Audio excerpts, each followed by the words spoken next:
ए संसार रहिब किपरि संसार चिंता अनंत सिरे बही अनंत सिरे देई बड़ चालाक ही कला कृष्ण जहाँ को सारला दास आविष्कार कले कृष्ण कुआड़े गले समस्त कांदिले प्रभु तुम्हें कुआड़े गल तुम्हें कुआड़े गल जमती आमे चैतन्य महाप्रभु गला बेले समस्त क्रंदन कले प्रभु चैतन्य महाप्रभु से मन पड़ुछि गोटे बही को बही देखी मन पड़ू ना बंगलार बही से चैतन्य पाक गोटे चिठी आसला जी बारंबार प्रभु तुम्हें आस बोली अद्वैत महाप्रभु सब गंगारे स्नान कला बेले जो सची माता स्नान करुले से डाकुले प्रभु तुम्हें आस ए संसार दुख जातरा समस्त को उद्धार कर देखिले सची माता जो स्नान कर गोटे तीव्र बेगरे क्षिप्र गति एक तुलसी आसुची सती माता गर्भ को चली जाऊँ तेणु से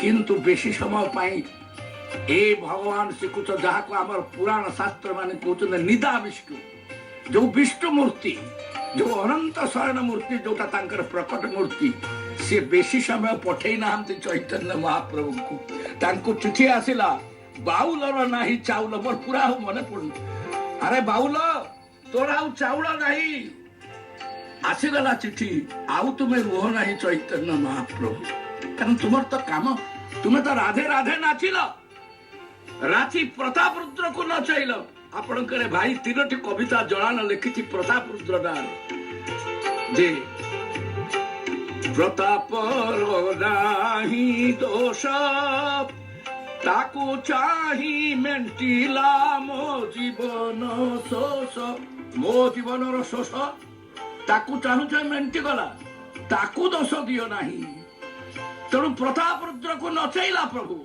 छू नथिला प्रताप रुद्र जा मो राजा को चाहे नाही बारबाटी दुर्ग को जीवे बारबाटी पर देखिए जो उठारे गोटे गछ अच्छी बरगछ बहुत सब से चाहे हनुमान मूर्ति अच्छा से रही राजा पाखु जीविनी कांदिले प्रताप रुद्र कौन राजार दोष देवे ना हाँ राजार दोष ऐश्वर्यर स्पर्श जीवे ना आमर जो सती चोरा आम सब कटकिया लोक रघु भी कटकिया आम भी कटकिया तेणु आम से मोर पितृ मातृ को मोर एमती सुजोग होता देली से विराट बढ़ी दे महानदीर से जगह कूल लगुला पानी मो माँ को देली सौभाग्य मत जुटी था किंतु से महानदी कुआड़े घुंचिक विराट पठा हो गला से पठार तेणु से चैतन्य महाप्रभु जाऊे मुझे जान नी यही सब बही सब पढ़ला जो लोके पचारे आप केमती कौन कर लोक मैंने आमको शुणुचे आम जहाँ शुणिले आसीगले भाई पचारे आप कौन कहते सी कौन कहते लोक शिखा हम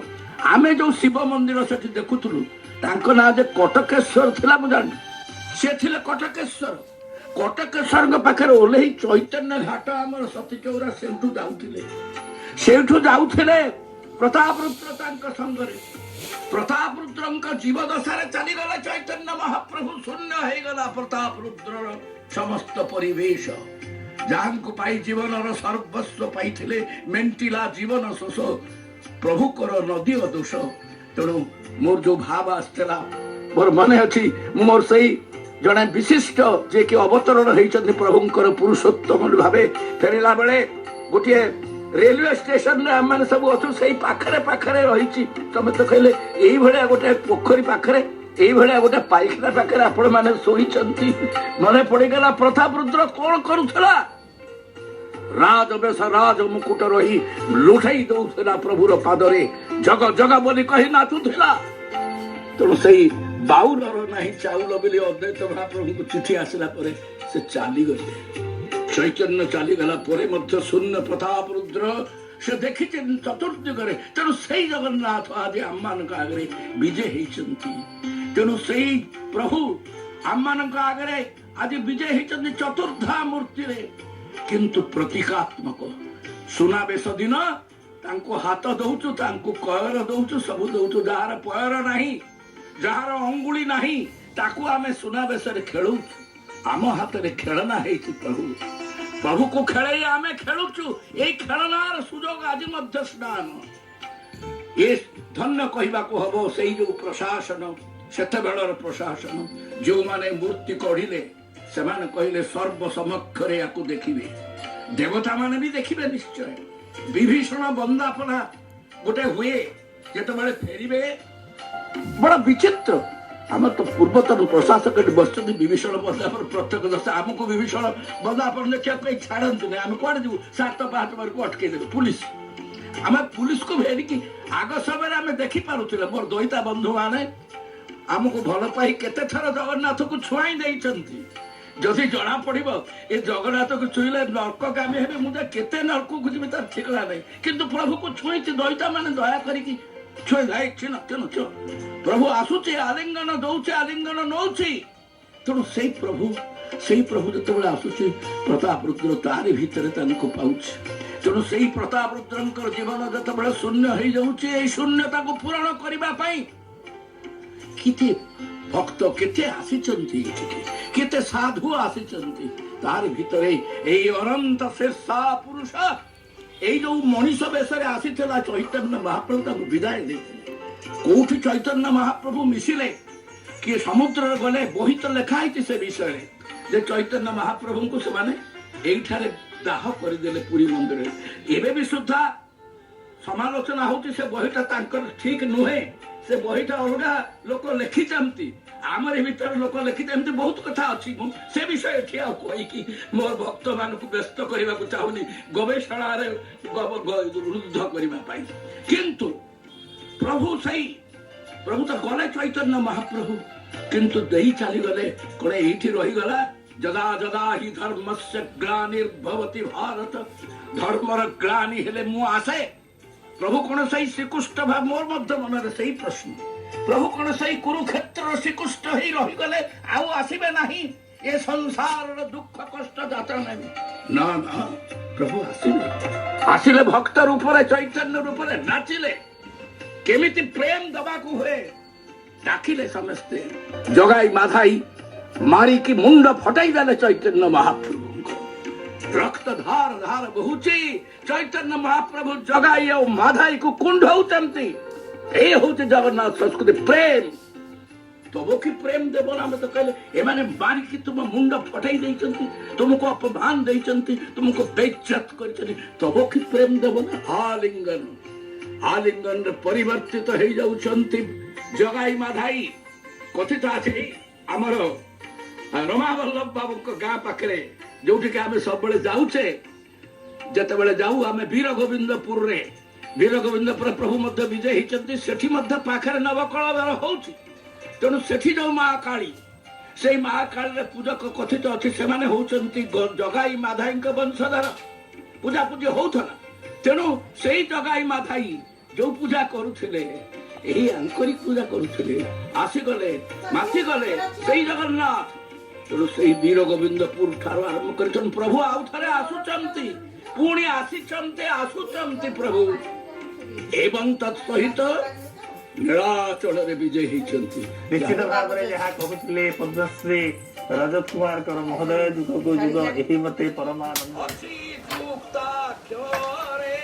ବୈଷ୍ଣବ ବିହୁନେ କେବା ଜାଣିବ ସଂସାର। ଜଗତ ଶବ୍ଦ ହେଇଗଲା ରାଧା, କୃଷ୍ଣ ହେଇଗଲେ ନାଥ। ଅନନ୍ତ କାଳ ଧରି ରାଧା କୃଷ୍ଣଙ୍କର ଲୀଳା ଚାଲିଛି, ଯାହାକୁ ଜଗନ୍ନାଥ ଦାସ ମଧ୍ୟ ଦେଖିଲେ, କହିଲେ ମୁଁ ଦେଖିଲି କଣ ଚାଲିଛି? ରାଧା କୃଷ୍ଣଙ୍କର ମିଳିତ ନୃତ୍ୟ। ତାହେଲେ ସଂସାର କିଏ ଚଳଉଛି? ଏ ସଂସାରର ଚିନ୍ତା ବଳଭଦ୍ର ପାଖରେ। ଏପର୍ଯ୍ୟନ୍ତ ବଳଭଦ୍ରଙ୍କୁ ଦାୟିତ୍ୱ ଦିଆ ହେଇନଥିଲା, ବର୍ତ୍ତମାନ ଦାୟିତ୍ୱ ଦିଆ ହେଇଗଲା, ଏଣିକି ବଳଭଦ୍ର ଚଳେଇବେ। ଆସିଗଲା କଳି, ଯାହା ପୁରାଣ ସବୁ ଲେଖିଛନ୍ତି, ସବୁ ଅନନ୍ତ ଶିରସି। ତେଣୁ ସେଇ ବଳଭଦ୍ର ସବୁ ଚଳେଇବେ, ସବୁ ଦେଖିବେ, ସତ୍ୟ ଯୁଗର କାମକୁ ଆଣିବେ, ଆହ୍ୱାନ କରିବେ। ଇଏ ଯାଇଗଲେ ଦୂରେ, ବହୁ ଦୂରେ। ଯାହା ସେଇ ପ୍ରଭୁ ଜଗନ୍ନାଥ ତାଙ୍କର ଅନନ୍ତ ରାସ ସିଏ କରୁଛନ୍ତି, ଏବଂ ସହସ୍ର ଫେଳା ଉପରେ ସେ ନାଚ ହଉଛି ଗୋଲକ ମଣ୍ଡଳରେ। ସେ କଣ? ରସାନନ୍ଦ ରାଧା ସରସ ବପୁର ଆଲିଙ୍ଗନ ସୁଖ। ରସାନନ୍ଦ, ରାଧାଙ୍କ ସହିତ ଯୋଉ ଆଲିଙ୍ଗନଟା ହଉଛି ରସାନନ୍ଦ। ତେଣୁ ରାଧା କାହାନ୍ତି, କିନ୍ତୁ ସେଇ ରାଧା ଅଦୃଶ୍ୟ ଭାବରେ ରହିଛନ୍ତି। ଚୈତନ୍ୟ ମହାପ୍ରଭୁଙ୍କ ବେଳେ ସେ ଯେତେବେଳେ କହିଲେ ରାଧା ରାଧା ରାଧା ବୋଲି। ତେଣୁ ଜଗନ୍ନାଥଙ୍କ ଭିତରେ ଥିଲେ ବର୍ତ୍ତମାନ ସେ ରାଧା କୃଷ୍ଣ ମିଳିତ ମୂର୍ତ୍ତି। ତେଣୁ ଆଜି ସେଇ ଅନନ୍ତ ଶିରସିରେ ଆଜି ଆମେ ଦର୍ଶନ କରୁଛେ। ଦୂରେ ବହୁ ଦୂରେ ସେଇ ସତ୍ୟ ଯୁଗର ସେଇ କିଏ ରାଧା କିଏ କୃଷ୍ଣ ବାରି ନୁହନ୍ତି। ଧଳା ରଙ୍ଗରେ ବାହୁ ଧିଏରେ ଧଳା ରଙ୍ଗ, କଳା ରଙ୍ଗ, ମୁଖ ହଉଛି କଳା ରଙ୍ଗ, ନାହିଁ ପାଦ ନାହିଁ ପାଣି, ପାଦ ପାଣି ଲୁଚାଇ ଦେଇଛନ୍ତି ବୋଲି କହିଲେ କବି। ତେଣୁ ସେ ପାଦ ପାଣି ଲୁଚାଇ ପ୍ରତୀକ ରୂପରେ ଦୂରକୁ ହାତ ଟେକି ଯୋଉ ଜଗତକୁ କୋଳ କରିବା ପାଇଁ ମୋର ପ୍ରଭୁ ବିରାଜମାନ କରୁଛନ୍ତି। ମନ୍ତ୍ର ହଉଛି ପ୍ରେମ। ଦେଇଦେଲେ ଚୈତନ୍ୟ ମହାପ୍ରଭୁ ପ୍ରେମ, ସମସ୍ତଙ୍କୁ ଭଲ ପାଅ। ସେଇ ପ୍ରେମ ଭିତରେ ରାଧା ନାହିଁ, କୃଷ୍ଣ ନାହିଁ, କେବଳ ପ୍ରତୀକ। ତେଣୁ ଦେଖ ନୀଳଚକ୍ରକୁ ଚାହିଁ ଦେଖ ପତିତ ପାବନ ମୂର୍ତ୍ତି, ଦେଖ ସେଇ ପତାକା, ଏପଟେ ଦେଖ ପତିତ ପାବନ ମୂର୍ତ୍ତି। ଅନ୍ତର ଭିତରେ ଚିନ୍ତା କର ଯାହା ରାଧା ଚିନ୍ତା କରୁଥିଲେ।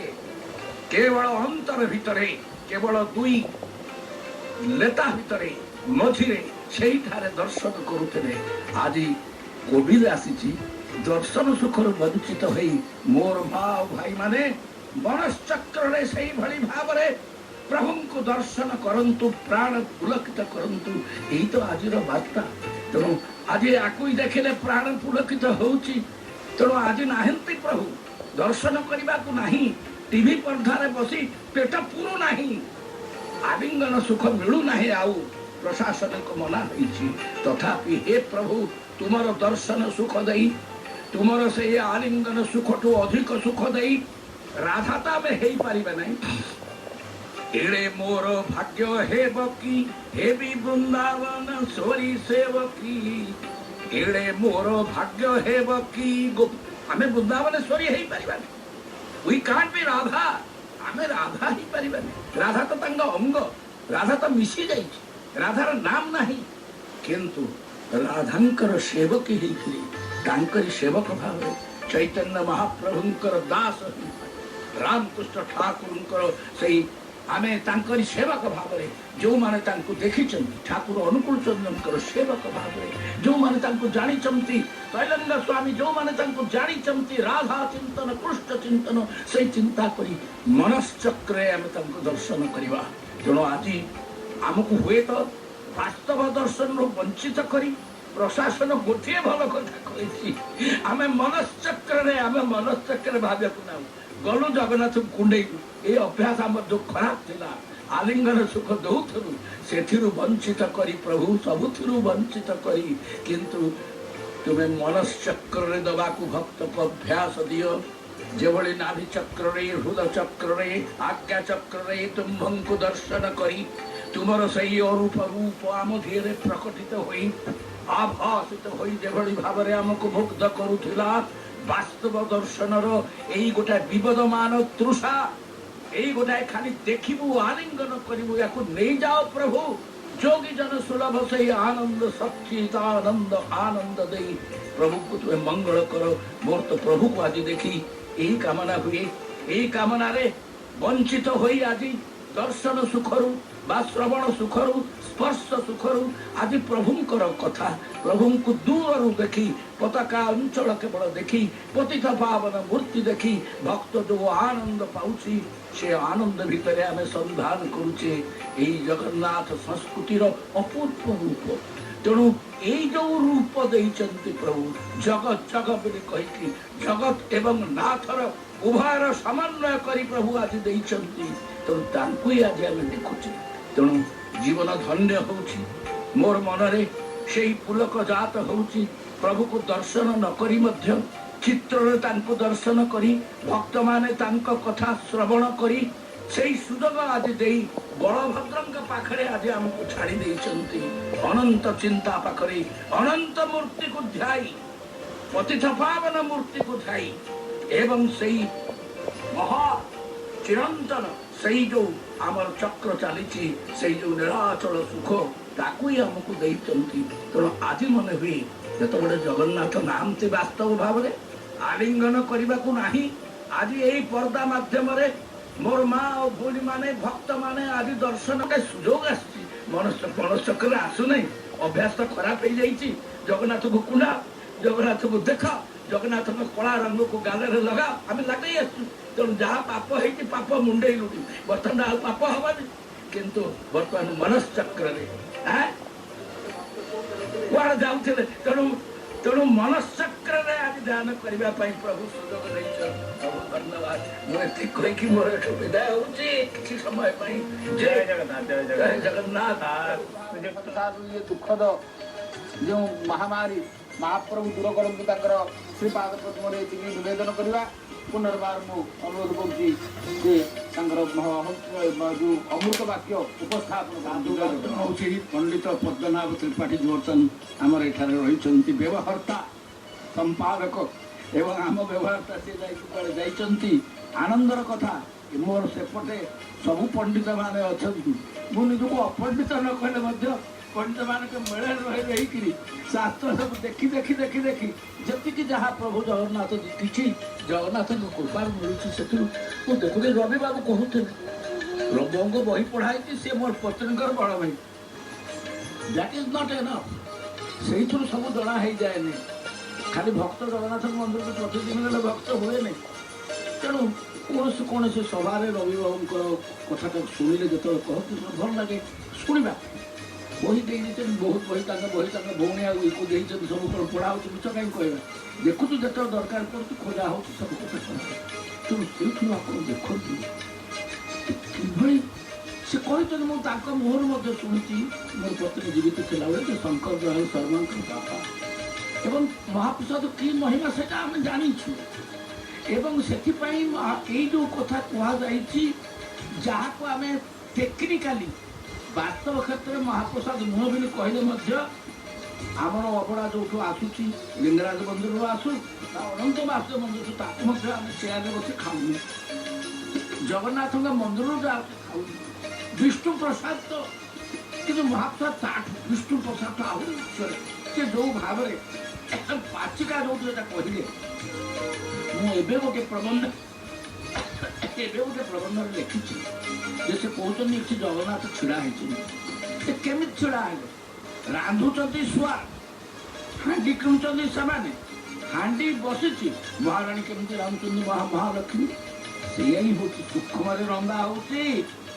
ସୂକ୍ଷ୍ମ କ୍ଷେତ୍ରରେ ଏପଟେ କାଳିକା, ସେପଟେ ସେ ଶୁଆରେ ରାନ୍ଧୁଛି। ତେଣୁ ଏ ସୂକ୍ଷ୍ମ ଜଗତରେ ଯାହା ଘଟୁଛି ତାହା ବାସ୍ତବ ଜଗତରେ ଯାହା ହଉଛି ତାକୁ ଦେଖିକି ତୁମେ ବିଚାର ଦିଅ ନାହିଁ। ତେଣୁ ସବୁ କଥା ଜଗନ୍ନାଥ ସେବା କରୁଛନ୍ତି, ଜଗନ୍ନାଥ ଦେଖୁଛନ୍ତି। ତେଣୁ ସେପଟେ ସିଏ କହୁଥିଲେ ମହାପ୍ରସାଦର ମହିମା, ଏପଟେ କହୁଥିଲେ ଶଙ୍କର୍ଷଣ ମଙ୍ଗରାଜ କିଭଳି ଭାବରେ ସଂଗଠିତ ହେଉଛି। ସେପଟେ ମୋର ଦୁଇ ବନ୍ଧୁ ମଧ୍ୟ ସେମାନେ ମଧ୍ୟ କହୁଥିଲେ ଜଗନ୍ନାଥଙ୍କର ମହିମା ଶୁଣି ଯଦିଓ ମୋର ଦୃଷ୍ଟି ଶକ୍ତି ଖରାପ ଅଛି, ଆଲୋକକୁ ବେଶୀ ଚାହିଁ ଘନ ଲୁହ ବହୁଛି, ବାସ୍ତବ ଲୁହ ମଧ୍ୟ କିଛି ଆସିଯାଉଛି। ଆହା ମୋ ପ୍ରଭୁ କି ଦୟା ତୁମର, କଣ ସୃଷ୍ଟି କରିଛ, ଇଏ ମହାପ୍ରସାଦ କି ଅଦ୍ଭୁତ ବସ୍ତୁ। ତଥାପି ମଧ୍ୟ ବେଳେବେଳେ ଆମ ଧାରଣା ଅନ୍ନଟା କେବଳ ମହାପ୍ରସାଦ, ଅନ୍ନ ଗୁଡ଼ା ପ୍ରସାଦ ନୁହେଁ। ନିଶ୍ଚୟ ଅନ୍ନ ହିଁ ହେଉଛି ମହାପ୍ରସାଦ, କିନ୍ତୁ ତାଙ୍କର ଯେଉଁ ଖଜା ଭୋଗ ଲାଗି ହେଉଛି ବା ଯାହାକୁ ଗରୁଡ଼ ସ୍ତମ୍ଭ ପାଖେ ଦେଇ ହେଉଛନ୍ତି ଚକ୍ର ମଣି ହେଉଛି, ତାର ମଧ୍ୟ ଷ୍ଟେଟସ୍, ତାର ମଧ୍ୟ ସମ୍ମାନ କିଛି କମ୍ ନୁହେଁ। ଯାହା ପେଟରେ ପଡ଼ିଯାଉଛି, ଯାହା ସେଠି ରହୁଛି, ସେ କାମ କରୁଛି। ମହାପ୍ରସାଦ ଖାଇଦେଇ ପରୀକ୍ଷା କରିବା ପାଇଁ ଯଦି ଜଣେ କେବେ ଯାଇକିରି ଆମିଷ ଭକ୍ଷଣ କରିବ ବା ଆମିଷ ଖାଏ, ସେଟା ଲୋକ ଡରିକି ଯେ କରୁନି, କିନ୍ତୁ ଏହା ଉଚିତ ନୁହେଁ। ଏ ସ୍ୱୟଂ ବ୍ରହ୍ମ, ସ୍ୱୟଂ ଲୀଳା ଯାହାର ସେଇଭଳି ଇଏ ହେଉଛି। ଆଉ ମହାପ୍ରସାଦ ତାକୁ କିଛି କୁହାଯାଇପାରେ ନା।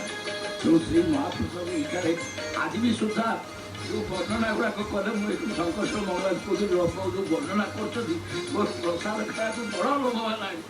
କିନ୍ତୁ ଆଜି ଯେଉଁ ଆମମାନେ ପାଇଲୁ, ସେ ଆସିଛି ଅନନ୍ତ ବାସୁଦେବ ମନ୍ଦିର। ଆମର ଭାବନା ନାହିଁ ଏ ମାସ ଆସିଛି, ଆମେ ପ୍ରସାଦ ପ୍ରଭୁଙ୍କ କଥା ଶୁଣୁଛେ, ପ୍ରଭୁଙ୍କ ଆଗରେ ସମର୍ପଣ କରି ଜଗନ୍ନାଥ ମହାପ୍ରଭୁଙ୍କ ସାମ୍ନାରେ ଲଗା ହେଇଛି, ମନ୍ତ୍ର ପଢ଼ା ହେଉଛି, ମନ୍ତ୍ର ଧିରେ ପ୍ରଭୁ ଆସୁଛନ୍ତି, ଏ କିଛି କମ୍ ନୁହେଁ। ତେଣୁ ଏଇ ପ୍ରସାଦ ଏହି ଆଜି ତାଙ୍କ କଥା କହି ଚକ୍ଷୁରେ ଆପେ ଆପେ ଜଳ ଆସିଯାଉଛି। ପ୍ରଭୁ କି ଜିନିଷ ଏଠାରେ ହେଇଛି। ମୁଁ କହିବିନି ଓଡ଼ିଆ ଜାତି ତିଆରି କରି, କାହିଁକିନା ଜଣେ ଜଣେ ଆମକୁ ଗାଳି ଦେଲେ ଦେଖ ଏଗୁଡ଼ାକ କହୁଛନ୍ତି ଆମ ଜଗନ୍ନାଥ ଓଡ଼ିଆ ଜାତିର ଗର୍ବ। ମୁଁ କହିଲି ଆଉ ଆମେ କହିଲେ କ'ଣ ଆମର ଭୁଲ ହେଇଗଲା? ଇଏ ବିଶ୍ୱକୁ ଦେଇଛି ଓଡ଼ିଆ ଜାତି, କୋଣାର୍କ ମନ୍ଦିର ତିଆରି କରି ଓଡ଼ିଆ ଜାତି ବିଶ୍ୱକୁ ଦେଇଛି, ଶ୍ରୀମନ୍ଦିର ତିଆରି କରି ବିଶ୍ୱକୁ ଦେଇଛି। ଏଥିର ଅସୁବିଧା କ'ଣ? ଏହାକୁ ନିଜେ ରଖିନି, ପ୍ରପର୍ଟି କରିନାହିଁ, ତାର ମାଲିକାନା ଦାବି କରୁନି। ସେଇଭଳି ଭାବରେ ଏ ତତ୍ତ୍ୱ ଏ ବିଶ୍ୱକୁ ଦିଆଯାଇଛି। ଏହି ମହାପ୍ରସାଦ ଖାଇ ଶୁଦ୍ଧ ପୁତ ରହି ଆପଣ ଦେଖନ୍ତୁ ଇଏ କ'ଣ କରିପାରୁଛି। ମୁଁ ଗୋଟିଏ ଅନୁଭୂତି ତ କିଛି କହୁନାହିଁ, ଏଠି ବି ଏଇଠି କହିବି ନାହିଁ। ମୋର ମା ସବୁବେଳେ ମୋ ପକେଟରେ ଅନ୍ନ ତ ଦିଅନ୍ତି ନାହିଁ, ଏଇ ଖଜା ଭୋଗ ଟିକେ ଭାଙ୍ଗି ମୋ ପକେଟରେ ଦେଇ ଦିଅନ୍ତି ପରୀକ୍ଷା ଗଲାବେଳେ, ଏବଂ ଗୋଟିଏ ସିନ୍ଦୁର ଫରୁଆ ଧିଏରେ ଜଗନ୍ନାଥ ମୂର୍ତ୍ତି ସେଟା ଉପର କୋଳଠି ମୋତେ ଦେଇ ଦିଅନ୍ତି ପକେଟରେ ପୁରିକି। ମୁଁ ଯାଇ ପରୀକ୍ଷା ହଲରେ ଯୋଉ ଭୀଷଣ ପାତ ଘଟିବାକୁ ଯାଉଥିଲା ସବୁ ପାଠ ପଢ଼ି ସବୁ କଥା ଜାଣି ବିସ୍ମରଣ ମତେ ଯୋଉ ହେଇଯାଉଛି, ସେଠି କି ଅଦ୍ଭୁତ କଥା ଘଟିଲା। ଅନୁଭୂତିର ଜଗନ୍ନାଥ ଅନନ୍ୟ ଅନୁଭୂତି ଜଗନ୍ନାଥଙ୍କର, ଅନନ୍ୟ ଜଗନ୍ନାଥଙ୍କ ଅନନ୍ୟ ଅନୁଭୂତି ବହିରେ ମୁଁ ତାକୁ ଦେଖିଛି। ତେଣୁ ଇଏ ମହାପ୍ରସାଦ ପ୍ରକୃତରେ ଯାହା ସେ ଗୋଟେ ବୋମା ଫୁଟେଇ ଦେଇଥିବା କଥା। ଏହି ମହାପ୍ରସାଦ ନିରନ୍ତର ବିସ୍ଫୋରଣ ଘଟେଇବ। ଅନନ୍ତ ହେ ଅନନ୍ତଙ୍କର ମହାପ୍ରସାଦ ପ୍ରସାଦ। ତେଣୁ ସେଇ ଯୋଉ ପ୍ରଭୁଙ୍କର ଯୋଉ ପ୍ରସାଦ ଆଜି ସେଇ କଥାଟି ଶେଷ ହେଉଛି, ସେ ଆଜି ଭୋଗ ଯାଇଛି। ତାରି ବର୍ଣ୍ଣନାରେ ମୋତେ ଆଜି ଏତିକି କଥା କହିବାକୁ ପଡ଼ିଲା। ଯୋଉ କହିଥିଲି, କହିଲେ ସେ କଲେକ୍ଟର, ଆରେ ଦେଖିଲୁ ମୁଁ କେମିତି ଖାଉଛି। ସେଇଦିନଠାରୁ ମୋ ମଣ୍ଡ ମଧ୍ୟ ଯୋଉଗୁଟା ଥିଲା ଯେ ଭୋଗ ମଣ୍ଡପରେ ଯୋଉଟା ହେଉଛି ଆମେ ଖାଇବାନି, ଭୋଗ ମଣ୍ଡପ ମଧ୍ୟ ପ୍ରସାଦ। ଚକ୍ରମଣ ହିଁ ଯାହାକୁ ଦେଖେଇ ଦେଇ କହୁଛି ପ୍ରସାଦ। ଯୋଉଦିନ ସ୍ନାନ ପୂର୍ଣ୍ଣିମା ହେଉଛି ବା ଅନ୍ୟ ଯେତେବେଳେ ହେଉଛି ପ୍ରଭୁ ପହଣ୍ଡି ବିଜେ କରି ଆସୁଛନ୍ତି, ସେ ଯିଏ ଅଛନ୍ତି ଆମର ପୂଜକ ବ୍ରାହ୍ମଣ ଏମିତି ଟିକେ ଉପରେ ଦେଖି ତାଳି ମାରି ଦେଉଛନ୍ତି। ଆମେ କହୁଛେ କ'ଣ ଏ ଭୋଗ ହେଲା? ତେଣୁ ଏ ଅପୂର୍ବ ଏ ଠାକୁରର ବର୍ଣ୍ଣନା ସହିତ ଆଜି ତାଙ୍କର ଭୋଗ, ତାଙ୍କର ମହିମା ଏ ବର୍ଣ୍ଣନା କରିବା ଦ୍ୱାରା ମୁହୁର୍ମୁହୁ ବାରମ୍ବାର ଆମ ଆଖିରେ ଲୁହ ଆସୁଛି, ଆମର ରୋମ କାନ୍ପୁରି ଉଠୁଛି। ଏହି ଅପୂର୍ବ ପ୍ରଭୁଙ୍କର ଏହି ବିଚିତ୍ର ବର୍ଣ୍ଣନା ଶୁଣି ବସନ୍ତ କରି ଏ ହାତୀ ବେଶ ଯୋଉ କାର୍ଯ୍ୟ ଦୃଶ୍ୟ ଆମେ ଦର୍ଶନ ଆମେ ଏଠାରେ ଭୁବନେଶ୍ୱରରେ ମଧ୍ୟ ପ୍ରଭୁଙ୍କର ପ୍ରସାଦ ପାଇ ମଧ୍ୟ ସେଇ ମହାପ୍ରସାଦ ସୁଖ ପାଇଛୁ। ତାଙ୍କର ଜୟ ହେଉ। ଆଜି ଯୋଉ ଭଳି ବେଶରେ ସପ୍ତାହଭରଣ ବେଶ, ଦଶାବତାର ବେଶ, ଏଇ ଯୋଉ ବେଶ ଆମର ଏଇ ମାଧ୍ୟମରେ ଆମର ମା ଓ ଭାଇମାନେ ଦର୍ଶନ କଲେ, ସେମାନେ ଯେତିକି ଭାଗ୍ୟବାନ। ଆମେ ମଧ୍ୟ ପୁରୀ ମନ୍ଦିର ପାଖରେ ନ ପହଞ୍ଚି ମଧ୍ୟ ବର୍ଣ୍ଣନା ମାଧ୍ୟମରେ ତାଙ୍କର କଥା ଟିକେ କହି ତାଙ୍କର ସେବା ଟିକେ କରି ଧନ୍ୟ ହେଉଛୁ। ଯେଉଁମାନେ ଏଇ ଆପଣଙ୍କର ଭାଇ ଅର୍ଥାତ ମୋତେ ପଚାରିଥିଲେ ତୁମକୁ ଯୋଉ କିଛି କୃପା ମିଳିଲା, ଯୋଉ ଉପାଧି ଭାବୁଛ ଉପାଧି ତ ନୁହେଁ, ଯେତିକି ଟିକେ ସମ୍ମାନ ମିଳିଲା ତାହାକୁ ଶ୍ରେୟ ଆପଣ କାହାକୁ ଦେବେ?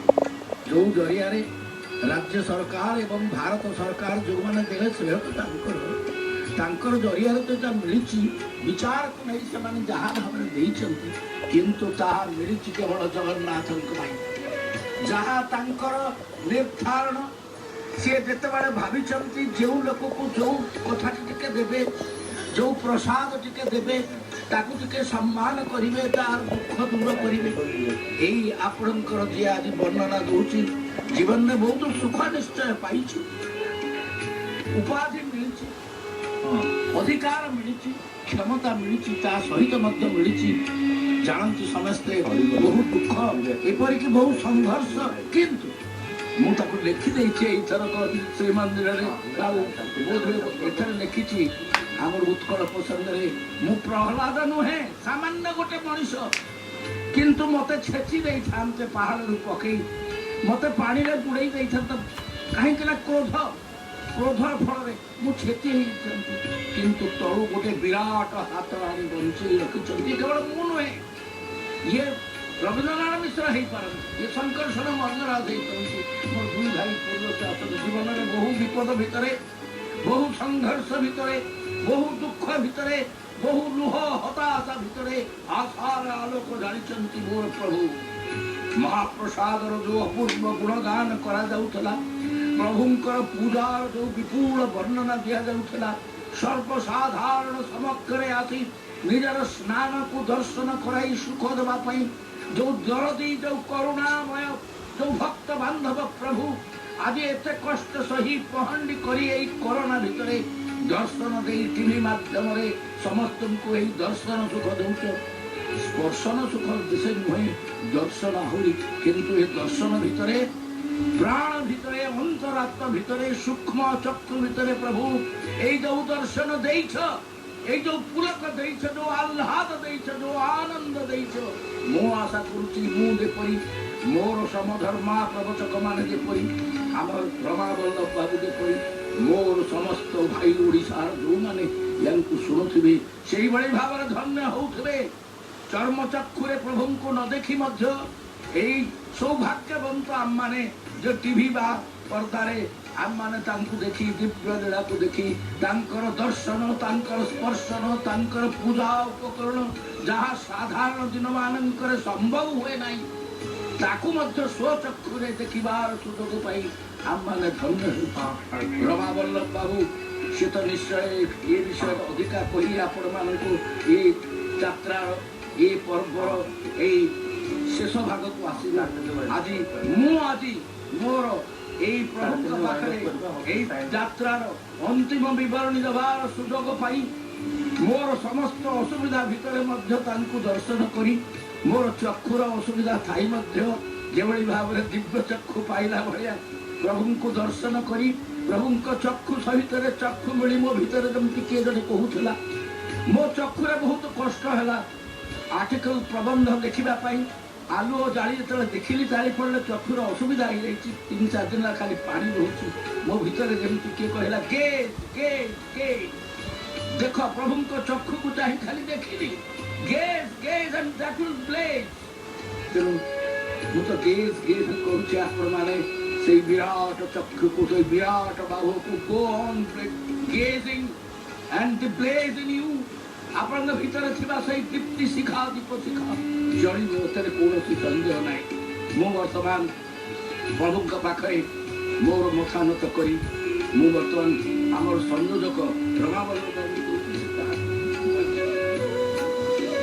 ବଳଭଦ୍ର ଜଗନ୍ନାଥ